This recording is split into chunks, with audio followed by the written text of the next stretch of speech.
I was kind of humiliated and embarrassed. I felt like it was a racial thing, and I felt like he was singled out. Only on 9, claims of racial discrimination at a Chick-fil-A.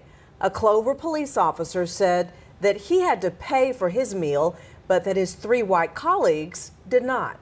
Their claims did garner an apology from the owner of the Augusta restaurant where this happened. Our South Carolina reporter Tina Terry spoke to officers about their experience.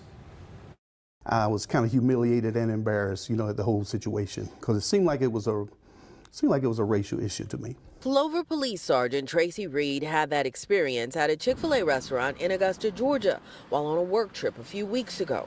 He and 3 other CPD officers, all of them white, went into the restaurant for breakfast. We all came into the restaurant together, we rode together, came in the restaurant together, all had the same uniform on, stood in line together. There was never a time that we were not together while standing in line. They say all 3 white officers were offered a complimentary meal, which they say is often offered to law enforcement at the popular restaurant chain. But when Sergeant Reed got to the register, he had to pay. He said he had to pay for his meal, and it infuriated me. And I told him, I said, "Do you want me to go say something?" And he was like, "No, I don't want you to cause a scene." But I could tell by the way he looked that, he just looked down at his plate and he looked really embarrassed and humiliated, which really made me mad. Eventually, Reed wrote this letter to Chick-fil-A corporate demanding the chain retrain employees at the Augusta location and strengthen corporate-wide policies on compliance with civil rights laws.